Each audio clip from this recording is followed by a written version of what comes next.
This is Reporters Project, where we record your stories.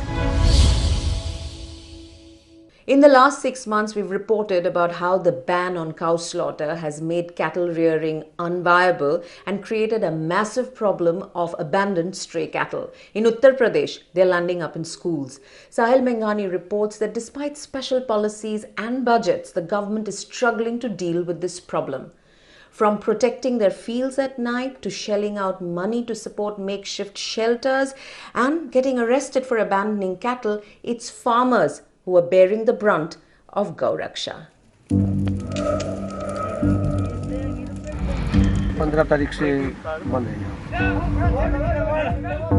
DM को पता है लेकिन ये स्कूल स्कूल है जी, पता गारंटी से भी कहते हैं तुम्हारे पे कोई कार्रवाई नहीं होगी पुलिस की। ये तो बहुत बड़ा मुद्दा है सर हमारा किसानों का। पर क्या चुनावी मुद्दा होगा? चुनावी मुद्दा पक्का 100% होगा सर। ये पता नहीं था एकदम ऐसा हो जाएगा और ये पॉलिटिकल इशू बन जाएगा। कुछ न कुछ तो कुर्बानी देनी ही होगी।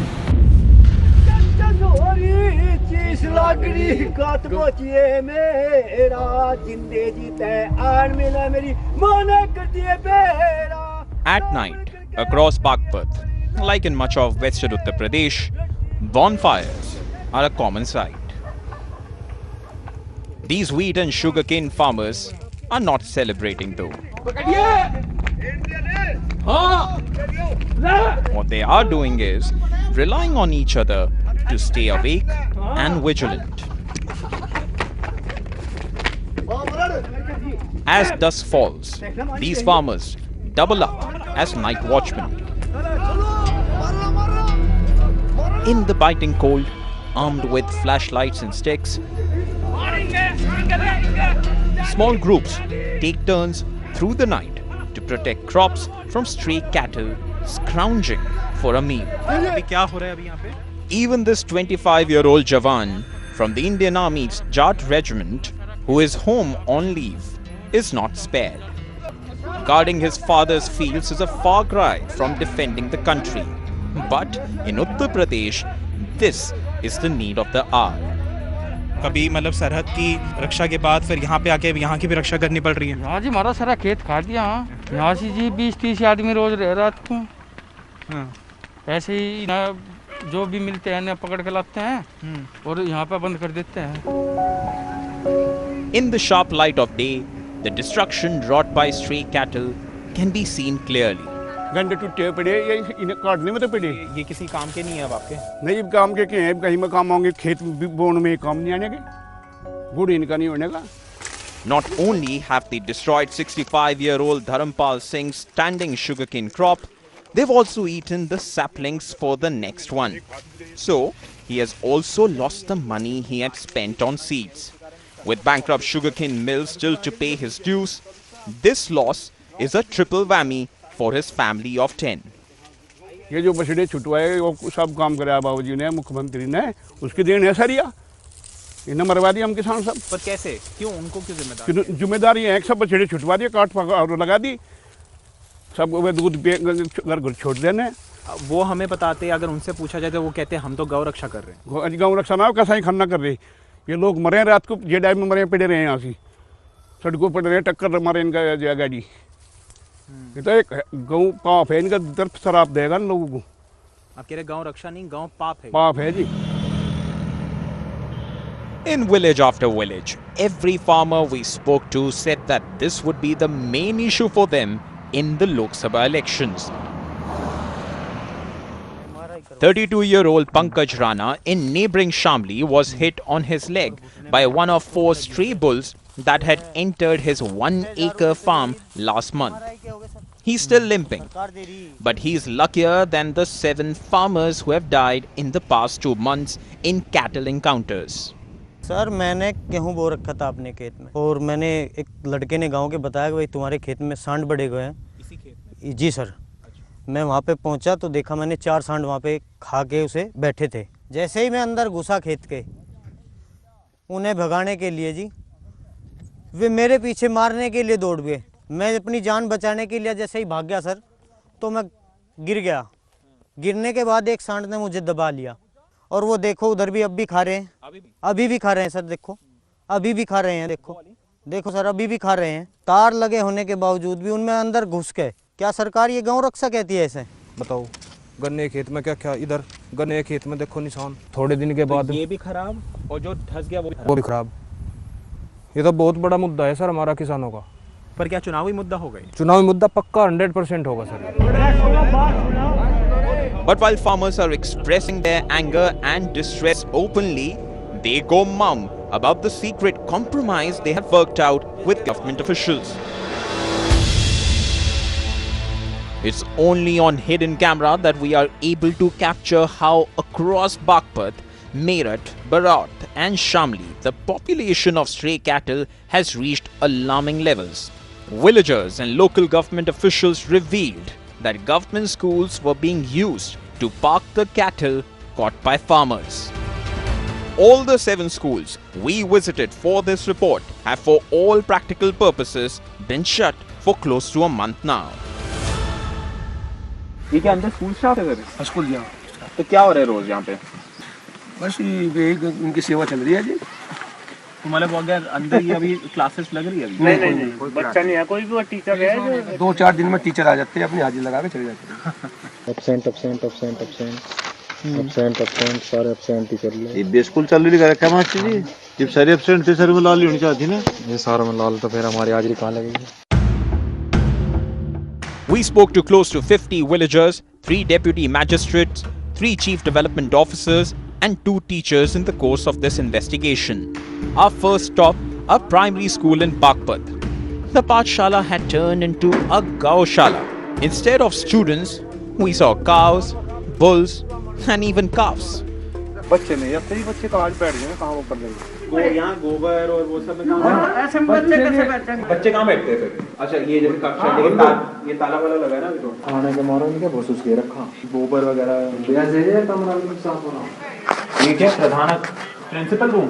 अभी ये डीएम को पता है ना स्कूल में बंद है। नॉलेज में वो आवे हमारे पर लट बजावे FIR करे, पूरा क्षेत्र यहाँ चढ़े और बस यही तक क्रांति छूट जाएगी। हमारे बीवी बच्चे सब वहीं पहुंच जाएंगे, कमरे से बाहर निकलेंगे। Government officials we met confirmed what the villagers had told us. In 2017, Chief Minister Yogi Adityanath had outlawed cow slaughter, making it an offence under the stringent National Security Act. Government officials admit that this was done hastily and the fallout has been disastrous. The Pathshala Gaushala compromise and Jugaad is the only quick fix they could come up with. Arresting farmers for abandoning their cattle is not an option because of the public outcry that could have ramifications in election season. क्योंकि वो खिला पिला रहे हैं, ठीक है, वो school में किया 2 दिनों से वो तो निर्णय है, क्योंकि एकदम से निकाल पाना, हम उनको निकलवा तो ले कहाँ जाएंगे अगर रेडीमेड व्यवस्था कोई नहीं है। स्कूल रुक जाते हैं ना, बस वो होता है। कुछ न कुछ तो कुर्बानी देनी ही होगी, समस्या आई है। Chief Minister Yogi Adityanath had ordered that all stray cattle be taken to cow shelters by January 9th. The government has levied an additional 0.5% cess on alcohol, road tolls and other excise items to help fund cow shelters. But that money hasn't been enough. To fund the shortfall, farmers are being compelled to make donations to the government. And they're also pooling in resources to feed the cattle already in Pathshalas. Officials say that public donations are critical as the 30 rupee per day per cattle that the government provides for is inadequate. DM से मिले, फिर वो बोला 31 तारीख में आप रसीद कटा लो। रसीद कटाली का क्या मतलब होगा? रसीद बोलते पैसों की, बोला पैसे जमा कर दो 2.5 लाख रुपए और रसीद कटा लो। किसको? डीएम तो आप अपनी जेब से 2.5-3 लाख रुपए दे रहे हैं। पर ये तो सरकारी गौशाला है ना। रिश्वत मांग रहा। The stray cattle is also making staunch supporters of Gau Raksha question the effectiveness of the government's cow welfare policies. And they are quick to offer some face-saving solutions. For starters, they say the government could consider slaughtering cows of foreign origin. ये मैं मानता हूँ कि सरकार को एक data collection करना चाहिए था कि कितना गोवंश जो भारतीय नस्ल का है और कितना गोवंश विदेशी नस्ल का है। निश्चित रूप से उसमें कुछ ऐसा गोवंश है जो विदेशी नस्ल से तैयार किया गया है, जैसे ऑस्टन फ्रीजन है, जर्सी है, इस टाइप की जो गायें हैं, निश्चित रूप से कहीं ना कहीं उनसे हमारी भावना जो है वो भावनात्मक लगाव हमारा उनसे नहीं है, वो केवल शुद्ध व्यापारिक दृष्टिकोण से हमने रखी थी। अब ये बछड़े आपने देखा होगा, बहुत से बछड़े घूम रहे हैं यहाँ से, ये ना तो हल में चल सकते, ना ये बुग्गी में चल सकते, ये किसी काम के नहीं है। अब पहले तो सरकार ने ये बीज लाए थे यहाँ से कि अलावा ये जो है ज़्यादा दूध देंगे, अमेरिकन है। अपने देश की रखो ना, देसी गाय हैं उन्हें रखो आप, मुर्रा नस्ल की गाय हैं उन्हें रखो आप, दूध भी बेहतर है उनका, दूध किसान रखने में भी खुश है उन्हें। अब ये जो अमेरिकन गाय है ये किसी काम की नहीं है, अगर ये कट जाए ना तो किसी के हिंदू हो चाहे कोई भी हो, किसी के धर्म को ना ठेस पहुँचेगी और जो है इनका समाधान होगा। So these are the voices from the ground, and it's pretty clear that cow politics is proving to be bad economics in this state. A fact that the incumbent BJP government may find weighing in on the upcoming Lok Sabha elections. It's pretty clear that policies to protect the cow haven't been thought through, and cow politics may eventually be costly for politicians. Reporters have fanned out across the country to record your stories. Can art build bridges? Can music and dance unite people segregated by caste and class? The answer coming in from Chennai is a resounding yes. In its 5th year, a festival started by T.M. Krishna that allows for the free exchange of classical dance and music with popular and folk music and dance has opened people's minds. Purnima Murli listens to both performers and audiences in both North and South Chennai and comes away uplifted.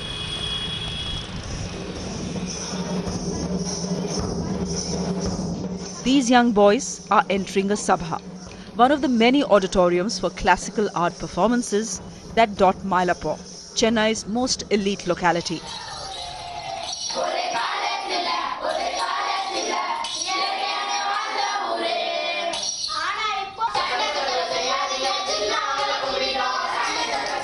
They are street performers and their art is a way of life. For the first time though, they are performing before an audience that's paying to hear them. Even though basically Mylapore is for traditional culture arts, it is now being exposed to other type. Mylapore audience are exposed to other, and you can appreciate that Mylapore audience will always welcome any good innovations. That's why I have come here. I am 62. I like more of everything, but it's a new innovation, so I want to see what they are doing. In the green room, another group is rehearsing.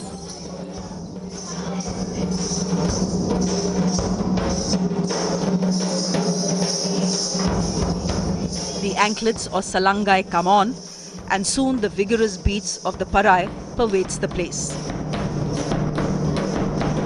Each note, struck on the shallow drums made of animal hide, is a blow to the walls of caste and wealth that kept art as the exclusive preserve of the elite. No one knows this better than the young performers.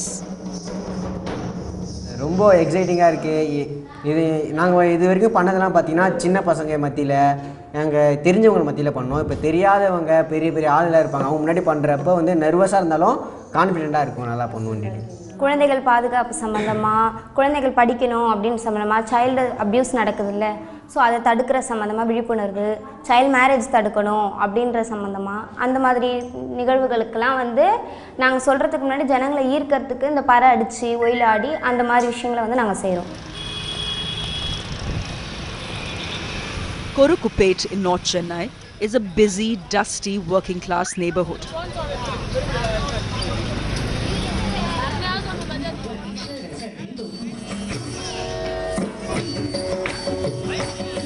In the midst of the market chaos, strains of classical music float in. Artists from the Chatur Lakshana School of Fine Arts are performing Bharatnatyam.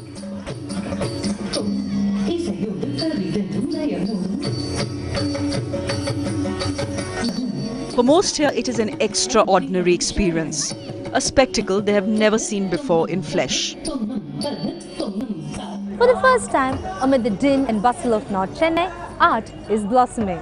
the organizers of the event believe there is no right place for art. It can happen anywhere.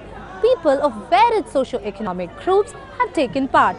The message here is that people are not fundamentally different, nor is one art form from another. இதான் first time பார்க்குறது. எங்கள் பொறுக்குப்பேட்டில் MLA வந்ததே கிடையாது.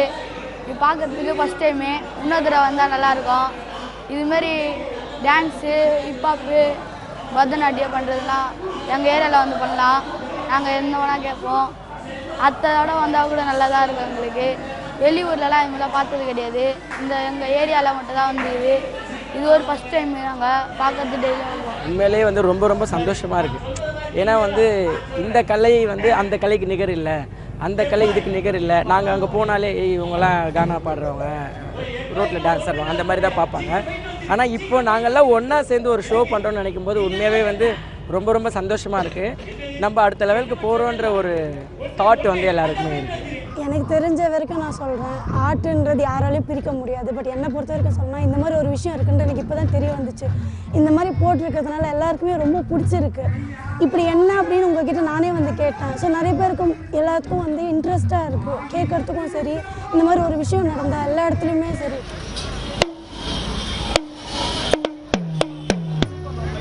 The makeshift theatre is getting ready for the next set of performers. The setting? Bang in the middle of local people, mostly daily wage earners, going about their routine, is a critical aspect of the festival.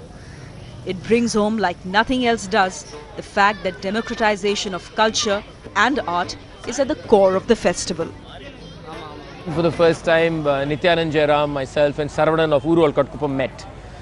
And in that meeting was discussed bringing people and multiple arts and communities together. And how can we democratize space? How can we take people out of their little bubbles? There could be artistic, non-artistic, because society functions the same way, art functions the same way. So when these conversations happened, Saravanan from Uru Olkot Kuppam said, why don't we do it here? And because he said this is a great way to show the world the beauty of our village. Because Uru Olkot Kuppam is seen to be this fisher folk village which is dangerous, and you know the usual stereotyping that happens with many spaces. And what is fascinating about this whole movement is that people came in for different reasons, and that is what has kept us alive. The exchange and interface with mainstream audiences is also helping artists find new streams of work. Meet Deepan. He now offers private classes in Parai to people who live in Besant Nagar and T Nagar, and also conducts training sessions in schools and colleges. He is delighted that the instrument is now being seen as much more than something that is just played during funerals. பொதுவாக மற்ற பகுதிகளில் எதனால் reach ஆகாமல் இருக்குன்னா, பறையின் பற்றி ஒரு தப்பான கண்ணோட்டங்களும் இருக்குது. ஸோ அதையும் வந்து நாங்கள் மாற்றுறதுக்கான முயற்சி வச்சுக்கோம். ஸோ தப்பான கண்ணோட்டம் அப்படின்னு என்னென்னு பார்த்தீங்கன்னா, இப்போ பறை அடிக்கிறவங்க மேக்ஸிமம் படிச்சிருக்க மாட்டாங்க, பறை அடிக்கிறவங்க குடிப்பாங்க அப்படின்ற ஒரு கண்ணோட்டம் இருக்குது. பறை அடிக்கிறவங்க சாவுக்கு தான் அடிப்பாங்க, ஸோ அப்படின்றாங்க. Deepan may have made it out of North Chennai's poverty with his music, but the place is still regarded with suspicion and often portrayed in Tamil cinema as a breeding ground for gangsters and anti-social elements. A perception that's hard to break for people who belong here. Even as Ghana, the music that originates here becomes popular. I think Ghana is pretty cool. Now it's, taking over the Tamil industry as well. Ghana, rap, hip hop, all that is coming, very much prominent from the North Madras of South, but that's where the most working class is also. South is, it's always been that, we may not agree upon it, but there's an obvious divide between the North and South of Madras. We have always treated that as lower caste people, and we look at them as in a dodgy way. Ghana, that the oppressed and marginalized have used to question hierarchy and hegemony, T.M. Krishna says, is an expression quite similar to music forms like rhythm and blues that's linked to the Black freedom movement in the US. If you go and speak to the African American community, they will talk to you about the hierarchy of the classical versus the jazz.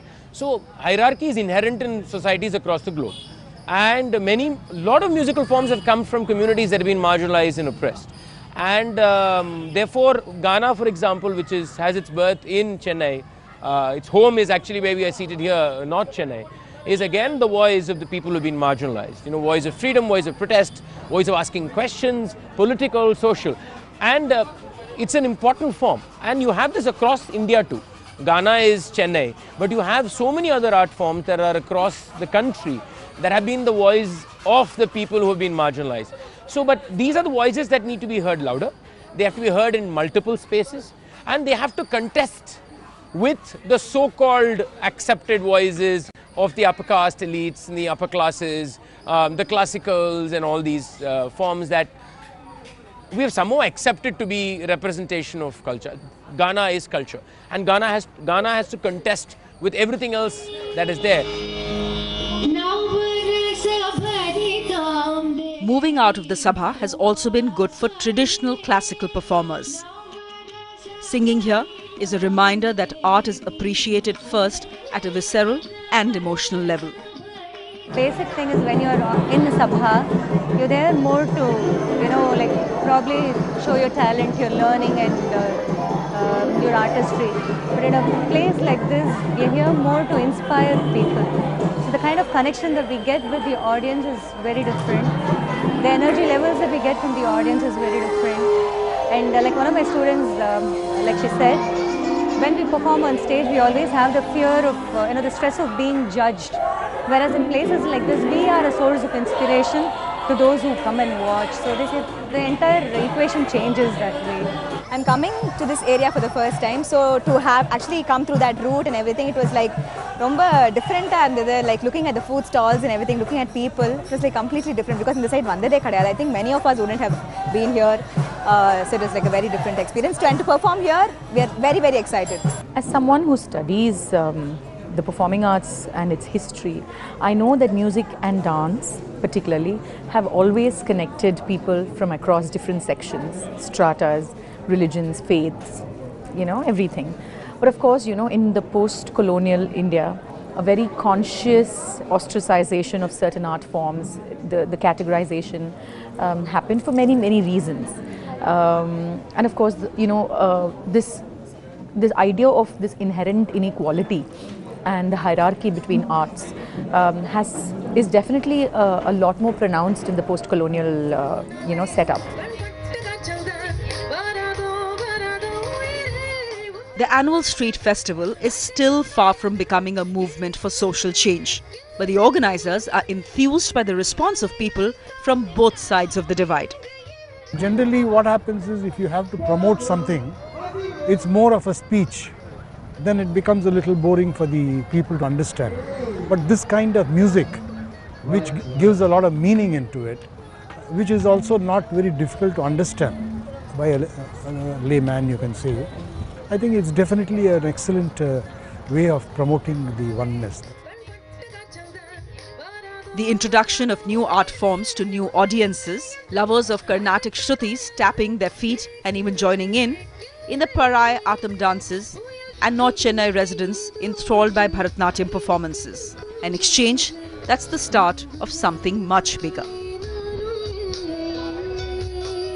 The Chennai Theru Kalai Villa, I hope I've got that right, spreading joy and smashing stereotypes. I'm Anuradha Sengupta, and on behalf of everyone working on this show, thank you so much for watching.